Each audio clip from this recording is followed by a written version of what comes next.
Sebuah patung yang dipajang di Plaza Pengunjung Perserikatan Bangsa-Bangsa atau PBB di New York yang menyerupai binatang buas akhir zaman dari Kitab Wahyu, kini tidak terlihat lagi. Dugaan awal adalah bahwa patung tersebut diturunkan lantaran banyaknya keluhan dari masyarakat Kristen. Namun terkait hal ini, juru bicara PBB, Stephanie Dujarric menyatakan bahwa pemasangan patung itu sebenarnya hanya bersifat sementara.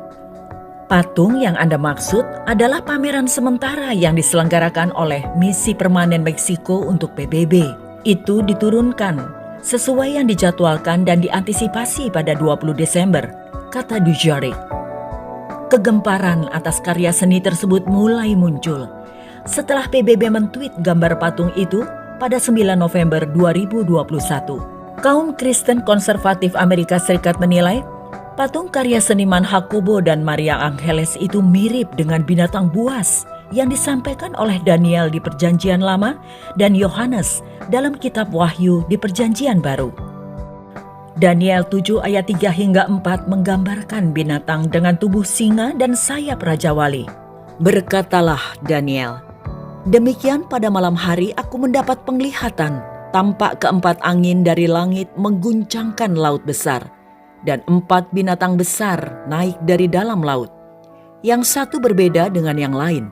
Yang pertama rupanya seperti seekor singa dan mempunyai sayap burung Raja Wali."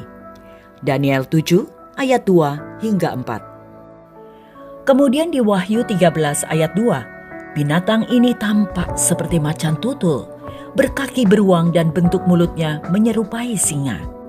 Binatang yang kulihat itu serupa dengan macan tutul, dan kakinya seperti kaki beruang dan mulutnya seperti mulut singa. Dan naga itu memberikan kepadanya kekuatannya dan tahtanya dan kekuasaannya yang besar. Wahyu 13 ayat 2. Melalui kedua ayat ini, kaum Kristen konservatif menilai jika patung tersebut mengarah kepada otoritas iblis di akhir zaman. Hal ini juga dikaitkan dengan 1 Tesalonika 5 ayat 3 yang berisi nubuatan akhir zaman, di mana penguasa akan menawarkan kedamaian dan keamanan yang semu. Tetapi tentang zaman dan masa, saudara-saudara, tidak perlu dituliskan kepadamu, karena kamu sendiri tahu benar-benar bahwa hari Tuhan datang seperti pencuri pada malam.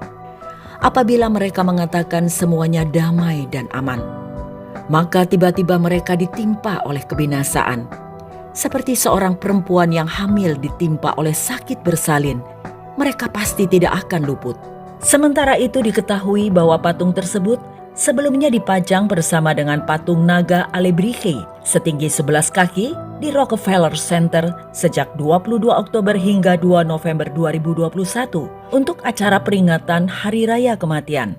Perayaan Hari Orang Mati atau Dia de Muertos adalah sebuah hari raya Meksiko yang diperingati di seluruh Meksiko, terutama di wilayah bagian tengah dan selatan, dan oleh orang-orang keturunan Meksiko yang lain di tempat lain, terutama Amerika Serikat. Asal-usul perayaan ini ditelusuri berasal dari festival Aztec berusia ribuan tahun yang didedikasikan untuk seorang dewi yang disebut Micteca-Cihuatl. Perayaan Hari Orang Mati bertentangan dengan Injil kebenaran yang ditemukan dalam kitab suci. Oleh karena itu, hal ini harus dihindari karena merupakan manifestasi lain dari kebohongan setan yang berkeliaran seperti singa yang mengaum-ngaum dan mencari orang yang dapat ditelannya. 1 Petrus 5 ayat 8.